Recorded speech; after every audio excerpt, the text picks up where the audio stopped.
Hello friends, welcome to my channel अनसुनी बातें with Manu. बेहद खूबसूरत और रहस्यमय कोणार्क का सूर्य मंदिर कोणार्क सन टेम्पल पुरी के उत्तर पूर्वी किनारे पर समुद्र तट के करीब निर्मित है। कोणार्क शब्द कोण और अर्क शब्दों के मेल से बना है। अर्क का अर्थ होता है सूर्य, जबकि कोण से अभिप्राय कोने या किनारे से होता है। यह 13वीं शताब्दी का सूर्य मंदिर है जो भारत के ओडिशा राज्य के कोणार्क में स्थित है। कोणार्क मंदिर को पहले समुद्र के किनारे बनाया जाना था, लेकिन समंदर धीरे धीरे कम होता गया और मंदिर भी समंदर के किनारे से थोड़ा दूर हो गया, और मंदिर के गहरे रंग के लिए इसे काला पगोड़ा कहा जाता है। ऐसा माना जाता है कि यह मंदिर पूर्वी गंगा साम्राज्य के महाराजा नरसिंह देव ने 1250 में बनवाया था। यह मंदिर बहुत बड़े रथ के आकार में बना हुआ है, जिसमें कीमती धातुओं के पहिए, पिलर और दीवारें बनी हैं। मंदिर के पहिए धूप घड़ी का काम करते हैं, जिसकी सहायता से हम दिन रात दोनों ही समय का सही समय पता लगा सकते हैं। मंदिर का मुख्य भाग आज विनाश की कगार पर है। यह मंदिर यूनेस्को वर्ल्ड हेरिटेज साइट में भी शामिल है। साथ ही यह मंदिर भारत के 7 आश्चर्यों में भी शामिल है। यह मंदिर सूर्य देव को समर्पित है, जिन्हें स्थानीय लोग बिरंची नारायण कहते हैं। पुराणा अनुसार श्री कृष्ण के पुत्र शाम को श्राप से कोढ़ रोग हो गया था, जिन्हें ऋषि नाटक के इस श्राप से बचने के लिए सूरज भगवान की पूजा करने की सलाह दी। शाम ने मित्र वन में चंद्रभागा नदी के सागर संगम पर कोणार्क में 12 वर्ष तक तपस्या की और सूर्यदेव को प्रसन्न किया।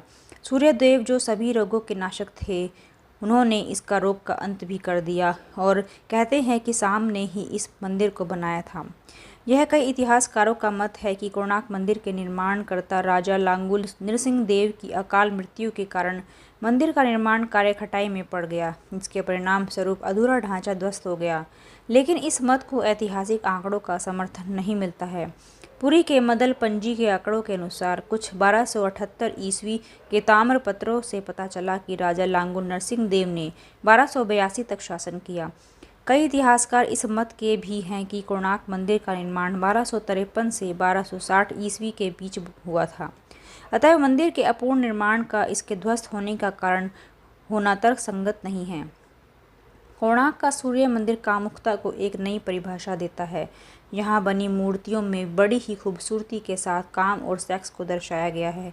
यहाँ बनी मूर्तियाँ पूर्ण रूप से यौन सुख का आनंद लेती दिखाई देती हैं। मज़े की बात यह है कि इन मूर्तियों को मंदिर के बाहर तक ही सीमित किया गया है। ऐसा करने के पीछे कारण ये बताया जाता है कि जब भी कोई मंदिर के गर्भगृह में जाए तो वो सभी प्रकार के सांसारिक सुखों और मोह माया को मंदिर के बाहर ही छोड़ कर जाए।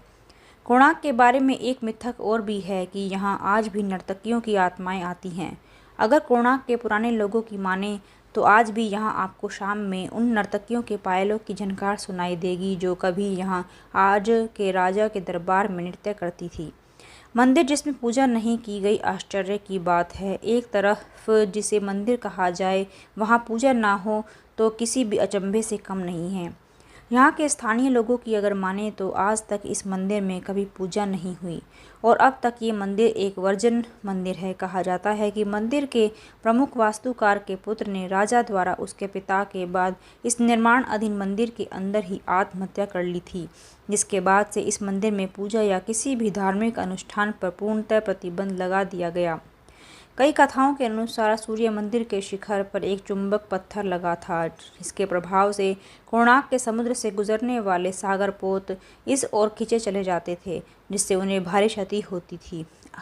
अन्य कथा के अनुसार इस पत्थर के कारण पोतों के चुंबकीय दिशा निरूपण यंत्र सही दिशा काम नहीं करते थे। इस कारण से उन्होंने अपने पोतों को बचाने हेतु मुस्लिम नाविक इस पत्थर को निकाल ले गए। यह पत्थर एक केंद्रीय शिला का कार्य कर रहा था, जिससे मंदिर की दीवारों के सभी पत्थर संतुलन में थे। इसके हटने के कारण मंदिर की दीवारों का संतुलन खो गया और परिणामतः वे गिर पड़ी, परंतु इस घटना को कोई ऐतिहासिक विवरण नहीं मिलता। न ही ऐसे किसी चुंबकीय केंद्रीय पत्थर के अस्तित्व का कोई ब्यौरा उपलब्ध है। यह मंदिर अपने वास्तु दोषों के कारण मात्र 800 वर्षों में ही ध्वस्त हो गया। यह इमारत वास्तु नियमों के विरुद्ध बनी थी। मंदिर का निर्माण रथ आकृति होने से पहले पूर्व दिशा एवं आग्नेय एवं ईशान कोण खंडित हो गए। पूर्व से देखने पर पता लगता है कि ईशान एवं आग्नेय कोणों को काटकर यह वायव्य एवं नैऋत्य कोणों की ओर बढ़ गया है।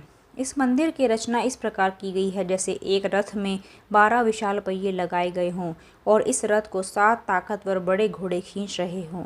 इस रथ पर सूर्य देव को विराजमान दिखाया गया है। यहाँ मंदिर से आप सीधे सूर्य भगवान के दर्शन कर सकते हैं। मंदिर के शिखर से उगते और ढलते हुए सूर्य को पूर्ण रूप से देखा जा सकता है। जब सूर्य निकलता है तो मंदिर से ये नज़ारा बेहद ही खूबसूरत दिखाई देता है। ऐसा लगता है जैसे सूरज से निकली लालिमा ने पूरे मंदिर में लाल नारंगी रंग बिखेर दिया हो। वहीं मंदिर के आधार को सुंदरता प्रदान करते 12 चक्र साल के 12 महीनों को प्रदर्शित किया गया है। हर चक्र 8 अरों से मिलकर बना है जो दिन के 8 पहरों को दर्शाते हैं। यहाँ पर स्थानीय लोग सूर्य भगवान को बहुत ही महत्व देते हैं। कई आक्रमणों और नेचुरल डिजास्टर के कारण जब मंदिर खराब होने लगा तो 1901 में उस वक्त के गवर्नर जॉन वुडबर्न ने जगमोहन मंडप के चारों दरवाजों पर दीवारें उठवा दी और इसे पूरी तरह से रेत से भर दिया ताकि ये सलामत रहे और इस पर किसी डिजास्टर का प्रभाव न पड़े। इस काम में 3 साल लगे और 1903 में ये पूरी तरह पैक हो गया। वहाँ जाने वाले को कई बार ये पता नहीं होता कि मंदिर का अहम हिस्सा जगमोहन मंडप बंद है। बाद में आर्कियोलॉजिस्ट ने कई मौक़ों पर इसके अंदर के हिस्से को देखने की ज़रूरत बताई और रेत निकालने का प्लान बनाने की बात भी कही। ये मंदिर 2 भागों में बना हुआ है जिसमें से पहले भाग नट मंदिर में सूर्य की किरणें पहुंचती थी और कहा जाता था कि कांच या हीरे सरीखे धातु से वो इस मंदिर की प्रतिमा पर पड़ती थी जिससे इसकी छटा देखते ही बनती थी। वहीं मंदिर में एक कलाकृति में इंसान हाथी और शेर से दबा है जो कि पैसे और घमंड का द्योतक है और ज्ञानवर्धक भी है।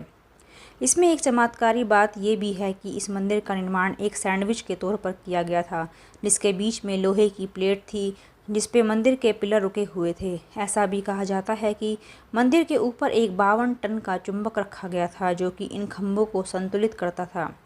इसी के चलते भगवान सूर्य की जो प्रतिमा थी वो हवा में तैरती हुई रहती थी जिसे देखकर कोई हैरत में पड़ जाता था और कहता था कि इस चुंबक को विदेशी आक्रमणों ने तोड़ा है।